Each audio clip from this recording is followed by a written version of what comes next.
6वा स्वातंत्र्य चळवळीच्या युगास प्रारंभ हा जो धडा आहे तो आपल्याला आता पाहायचा आहे। असेच तुम्हाला नवनवीन व्हिडिओ जर पाहायचे असतील स्टडी विथ साक्षी या YouTube चॅनलवर तुम्ही सबस्क्राइब करा आणि बेल आयकॉनला प्रेस करा, मग तुम्ही बघा माझे नवनवीन असे व्हिडिओज। आता आजचा जो चॅप्टर आहे त्याच्यामध्ये आपल्याला बघायचं आहे की क्रांतिकारी चळवळ कशी सुरू झाली, ह्याचा आपल्याला सुरुवात बघायचं ही याची म्हणजे प्रोसिजर काय होती, ह्याची जी पद्धत कशी होती ते आपल्याला ह्या चॅप्टर मध्ये पाहायचं आहे। काय झालं ते ब्रिटिश राजवटीमुळे म्हणजे आगगाडीचा शोध लागला, रेल्वे मुंबई ते ठाणे जाणारा जो पहिला महामार्ग लक्षात आला का, म्हणजे हा जो पहिला महामार्ग ह्याची निर्मिती झाली। ह्याच्यामुळे काय झालं ह्याच्यामुळे जी लोक होते ते लवकरात लवकर प्रवास करू लागले, त्याच्यामुळे त्यांच्या एकमेकांना भेटी होऊ लागल्या आणि असे जे जाळे होते ते शोधांचे वेगवेगळे जाळे होते ते पसरल्यामुळे जे लोक होते ते सगळे जवळ येऊ शकत होते आणि ह्याच कारणास्तव ही जी आपली क्रांतिकारी चळवळ होती ती चालू राहिली। तसेच आपल्याला पाश्चात्य शिक्षण मिळू लागलं। 1935 मध्ये मॅकलेच्या शिफारशीनुसार आपल्या देशामध्ये पाश्चात्य शिक्षण हे सुरू झालं होतं। तर असे जे वेगळे जे क्रांतिकारक वगैरे जे घडून आले तर इथूनच घडून आले, कारण की त्यांना माहित झालं ना पाश्चात्य देशामधलं आणि आपलं जे वेगळेपणा होता तो लोकांना जाणून आला आणि ह्याच्यामुळे जी जागृती निर्माण झाली। आणि जे लोक होते त्यांनी इतिहासाचा अभ्यास, जे भांडारकर होते, बापू लाड होते, ह्यांनी काय केलं इतिहासाचा अभ्यास सुरू केला।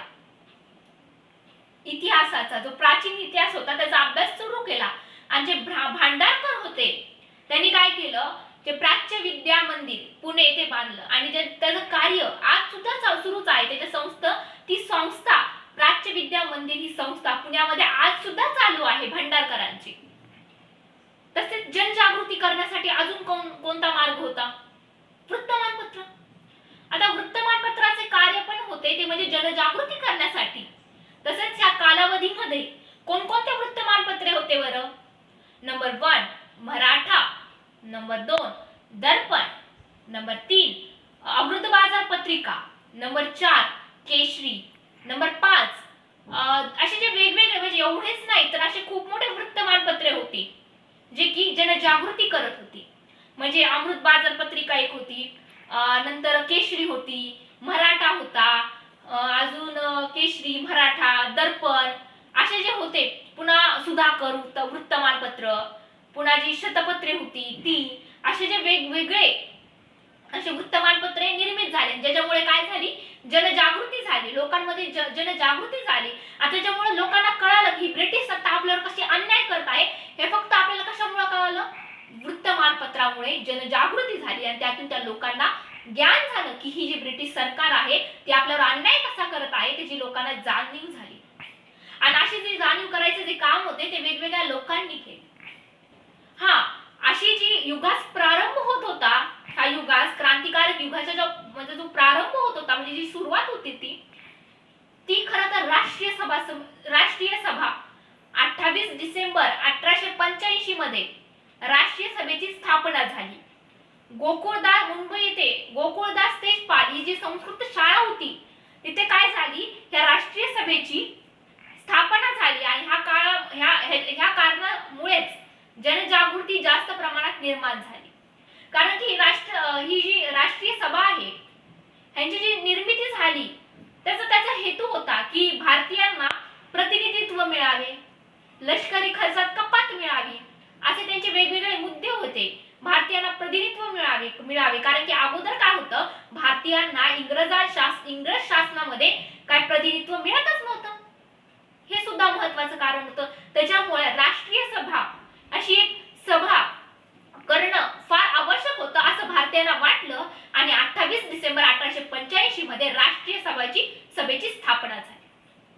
ॲलन ॲक्टिव्ह ह्यूम हा जो होता त्यांनी काय केलं ह्याच्या सभा स्थापन होण्यासाठी मदत केली आणि जो व्योमेशचंद्र बॅनर्जी होते हे ह्या राष्ट्रीय सभेचे पहिले अध्यक्ष होते। असा जर प्रश्न आला कोण होते राष्ट्रीय सभेचे पहिले अध्यक्ष तर तुम्ही असं म्हणू शकता व्योमेशचंद्र चॅटर्जी। काय व्योमेशचंद्र बॅनर्जी का चॅटर्जी? नाही, चॅटर्जी आताच नाही आहे ना। व्योमेशचंद्र बॅनर्जी हे कोण होते राष्ट्रीय सभेचे अध्यक्ष होते। असा तुम्ही क्वेश्चन येऊ शकतात। तसंच ह्याच दिवशी म्हणजे अजून एक क्वेश्चन येऊ शकतो, नॅशनल काँग्रेसची स्थापना कधी झाली? तर हाच दिवस 28 डिसेंबर 1885 हा जो दिवस आहे तो राष्ट्रीय सभेची स्थापना तसेच इंडियन नॅशनल काँग्रेसची स्थापना ही ह्याच दिवशी झाली। मग इथे वेगवेगळे मुद्दे मांडण्यात आले, लष्करी खर्चात कपात करणे, तसं भारतीयांचे प्रतिनिधित्व मागणे, असे जे वेगवेगळे जे निवेदनं होती ती इंग्रज सरकारकडे पोहोचवण्यात आली ह्या राष्ट्रीय सभेच्या माध्यमातून। तुम्ही म्हणता राष्ट्रीय सभेची उद्दिष्टे कोणती? राष्ट्रीय सभेची उद्दिष्टे नंबर 1, जात, धर्म, भेद, लिंग, वंश, परंपरा, जन्मस्थान इत्यादी सगळे भेद विसरून सर्व भारतीयांनी एकाच व्यासपीठावर येणे हे जे होतं ते पहिलं उद्दिष्ट, ते म्हणजे राष्ट्रीय सभेचं। आता राष्ट्रीय सभेचं दुसरं उद्दिष्ट काय असणार बरं? राष्ट्रीय सभेचं दुसरं उद्दिष्ट आहे की जे लोक आहेत त्यांचे एकमेकांचे जे प्रश्न आहेत ते एकमेकांना कळावेत आणि त्या प्रश्नांवर चर्चा व्हावी, ह्यासाठी राष्ट्रीय सभा फार आवश्यक होती। आणि नंबर 3, जी राष्ट्र ऐक्य भावना होती म्हणजे राष्ट्रभावना होती ती वाढीस लागणे, हे सुद्धा राष्ट्रीय सभेचं काय होतं, खूप महत्वाचं असं काम होतं, उद्दिष्ट होतं। आता आपल्याला बघायचं मवाळांचं मवाळ युग आणि नंतर बघायचं आपल्याला जहाल युग। जो मवाळ युग होता तो म्हणजे 1885 ते 1905 हा जो कालखंड होता त्याला आपण म्हणतो मवाळ युग, आणि 1905 ते 1920 हा जो होता त्याला आपण म्हणतो जहाल युग। आता नंबर 1 बघायचा आपल्याला मवाळ युग, 1885 ते 1905 मध्ये हा जो युग होता त्याला आपण म्हणतो मवाळ युग। आता हा जो मवाळ युग आहे तो कसा होता बरं? म्हणजे अर्ज करणे, विनंत्या करणे, इंग्रजांकडून निवेदन देणे, असं जे म्हणणं होतं ते होतं मवाळांचं। आणि जे मवाळांचे जे प्रमुख असे नेते होते ते म्हणजे सुरेंद्रनाथ बॅनर्जी, फिरोजशाह मेहता, नंबर 3 होतं गोपाळ कृष्ण गोखले, हे जे होते जे मवाळांचे प्रमुख असे नेते होते। म्हणजे त्यांना वाटलं की अर्ज विनंत्या करणे म्हणजे आपले जे प्रश्न होते ते सुटले जातील। पण जो दुसरा गट होता म्हणजे हा राष्ट्रीय सभेतला हा पहिला वर्ग जो की ज्यांचं प्रभुत्व होतं 1885 ते 1905 पर्यंत। आता दुसरा गट होता तो म्हणजे जहालांचा गट, जहाल। 1905 ते 1920 हा जो कालखंड होता तो म्हणजे आपण जहाल युग म्हणतो। अर्ज विनंत्या करून काय होणार नाही, त्यांचं मत काय होतं, अर्ज विनंत्या करून काही होत नाही, आपलं जे हे आहे युद्ध आहे म्हणजे थोडंसं अजून कठीण केलं पाहिजे, म्हणजे एवढं सोपं नसलं पाहिजे, अजून थोडंसं म्हणजे त्याच्यामुळे आपल्याला काय होईल, लवकर असं स्वातंत्र्य प्राप्त होईल, असं कुणाला वाटत होतं, असं जहालांना वाटत होतं। ह्याच्यातले जे प्रमुख नेते होते खूप सोपं आहे, लाल बाल पाल, एवढं जरी लक्षात ठेवलं तरी तुम्हाला लक्षात येईल जहाल युगाचे जे नेते होते प्रमुख, लाल बाल पाल। लाल म्हणजे काय, लाला लजपत राय, बाल म्हणजे बाळ गंगाधर टिळक, पाल म्हणजे बिपिनचंद्र पाल। किती सोपं आहे ना हे असंच आपल्या लाल बाल पाल हे जे होते ते जहालांचे प्रमुख असे नेते होते। आता लोकमान्य टिळक बद्दल आपल्याला जर जाणून घ्यायचं असेल तर लोकमान्य टिळकांनी शिवजयंती म्हणजे तुम्हाला सगळ्यांनाच माहिती आहे, म्हणजे कुणी जरी म्हटलं की शिवजयंती कशी कुणी सुरुवात केली शिवजयंतीची, कुणी सुरुवात केली गणेश उत्सवाची, तर त्यांचं नाव होतं ते म्हणजे लोकमान्य टिळक। कारण की त्या काळात काय होत होतं, जे लोक होते ते त्यांना एकत्र येणं बंदी होती, त्याच्यावर इंग्रज सरकार म्हणलं नाही लोक एकत्र यायचे नाही, असं काय म्हणणं होतं, इंग्रज सरकारचं म्हणणं होतं। त्याच्यामुळे जी शिवजयंती होती, गणेशोत्सव होतं, त्या निमित्ताने लोक एकत्रित येतील असं लोकमान्य टिळकांना वाटू लागलं आणि त्यांनी जी गणेश उत्सव वगैरे ते प्रथमतः त्यांनी सुरू केले। म्हणजे असे सर्व म्हणजे सगळे मिळून ना, म्हणजे सार्वजनिक गणेश उत्सव, सार्वजनिक शिवजयंती असं कळलं। असं कोणी केलं तर बाळ गंगाधर टिळक। तसंच बाळ गंगाधर टिळकनी अजून गीता रहस्य मंडालेच्या तुरुंगामध्ये जो गीता म्हणजे ते जेव्हा मंडालेच्या तुरुंगामध्ये होते तेव्हा त्यांनी कोणता ग्रंथ लिहिला, तर त्यांनी लिहिला म्हणजे गीता रहस्य, हा त्यांनी ग्रंथ लिहिला। कळलं हो, गीता रहस्य हा त्यांनी मंडालेच्या तुरुंगामध्ये ग्रंथ लिहिला। हे होतं लोकमान्य टिळकांचं काम। आता आपल्याला बघायचे वंगभंग चळवळ, बघण्याच्याच अगोदर आपल्याला बघायचे बंगालची फाळणी। काय बघायचं बंगालची फाळणी. आता बंगालची फाळणी कशी झाली, कुणी केली? जो लॉर्ड कर्झन होता, लॉर्ड कर्झन, तो म्हटला की जे बंगाल जे प्रांत आहे तो म्हणजे ते जो बंगाल प्रांत आहे तो अवघड आहे, म्हणजे तो मोठा आहे, प्रशासकीय दृष्ट्या अवघड आहे, त्याचं कामकाज पाहणं अवघड आहे. त्याच्यामुळे त्यांनी लॉर्ड कर्झनने काय केलं, बंगालची फाळणी करण्याचं निश्चित केलं. पूर्व बंगाल म्हणजे मुस्लिम समाजाचा आणि पश्चिम बंगाल म्हणजे हिंदू समाजाचा, असं त्यांनी फाळणी केलं.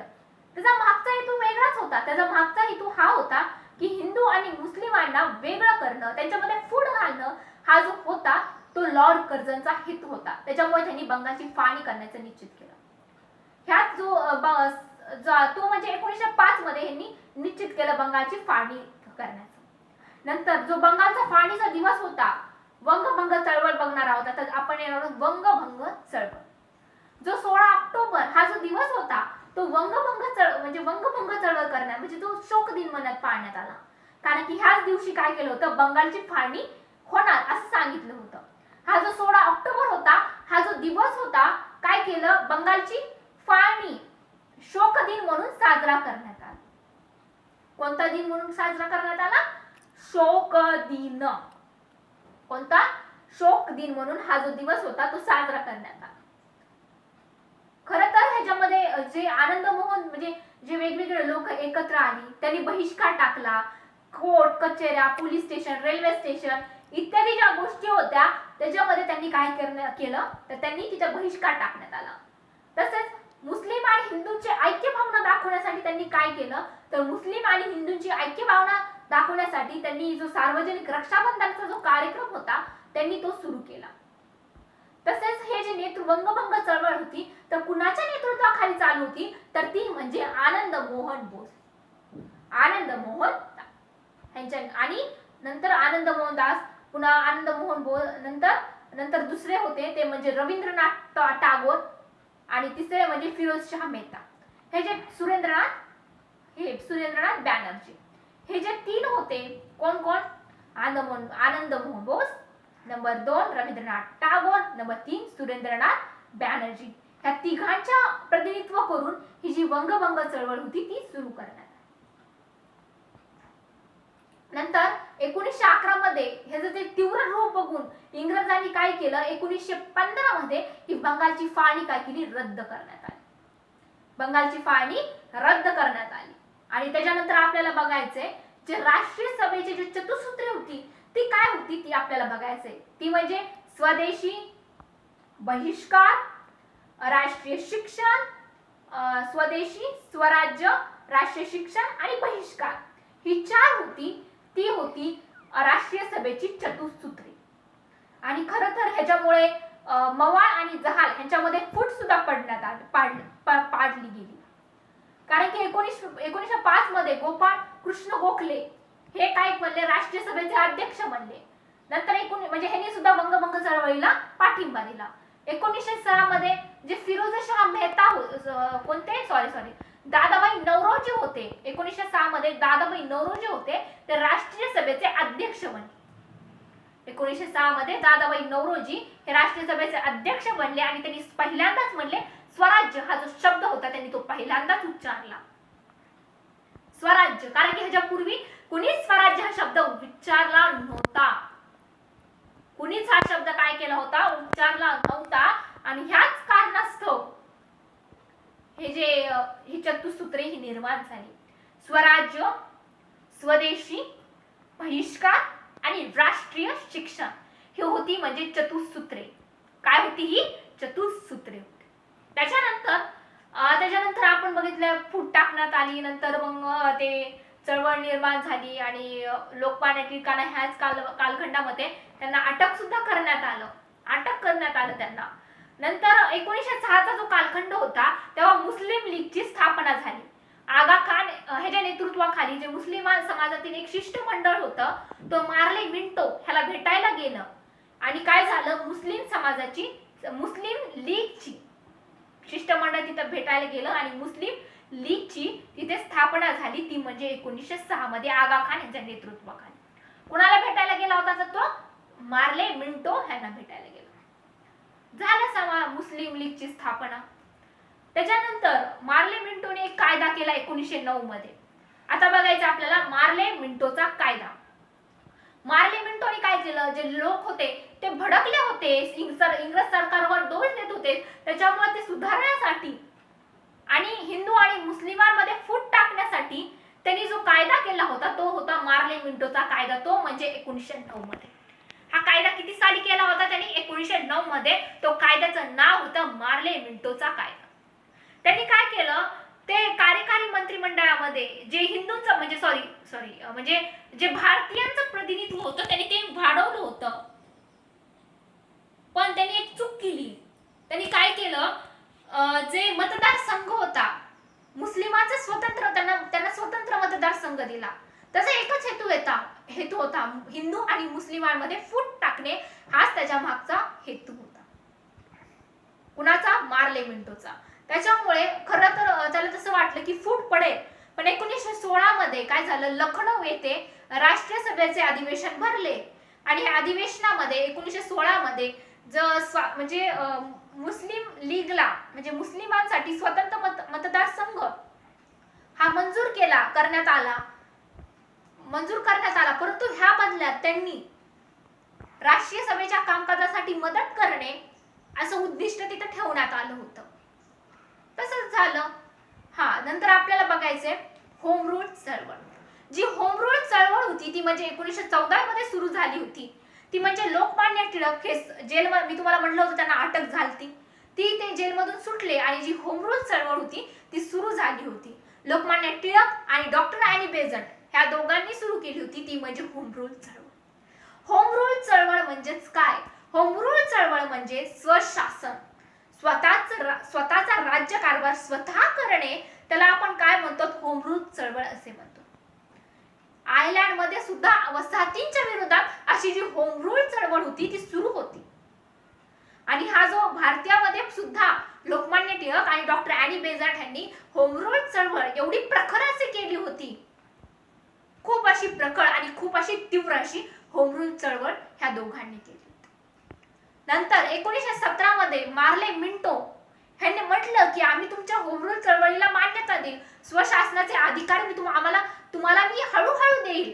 मार्ले मिंटो म्हणजे मॉन्टेग्यू चेम्सफोर्ड 1917 मध्ये म्हणला की स्वशासनाचे अधिकार होम रूल चळवळ मी तुम्हाला हळूहळू देईल, पण त्या हळूहळू देईल. मग लोकमान्य टिळक म्हणाले, तुम्ही जर ही चळवळ आम्हाला म्हणजे तुम्ही जर आम्हाला स्वशासनाचे अधिकार हळूहळू देणार असताल तर आम्ही सुद्धा तुम्हाला मदत करू. त्यालाच आपण काय म्हणतो? प्रतियोगी सहकारिता असे म्हणतो. त्यालाच काय म्हणतो? प्रतियोगी सहकारिता. तसेच 1919 मध्ये काय केलं मॉन्टेग्यू चेम्सफोर्डने एक कायदा केला आणि त्याच्या मार्फत जी बिनमहत्वाची खाती होती ती भारतीयांना देऊ केली आणि जी महत्वाची खाती होती ती इंग्रजांच्या गव्हर्नरकडेच ठेवण्यात आली. तेव्हा लोकमान्य टिळकांनी सडाडून भाषेत त्यांना टीका केली, हे स्वराज्य सुद्धा नाही आणि स्वराज्याचा पाया सुद्धा नाही असं जे म्हटले ते होते लोकमान्य टिळक. आता ह्या पुढील चॅप्टर मध्ये म्हणजे हा जो चॅप्टर आहे इथं संपला आहे, पण हा जो पुढील चॅप्टर आहे तो पुढील चॅप्टर मी ह्या व्हिडिओमध्ये घेणार नाही, तो मी तुम्हाला नंतरच्या व्हिडिओमध्ये घेईल. आणि तुम्हाला अशा जर नवनवीन व्हिडिओ जर पाहायचे असतील तर माझ्या चॅनलला सबस्क्राईब करा आणि बेल आयकॉनला प्रेस करा. Thank you for watching my video.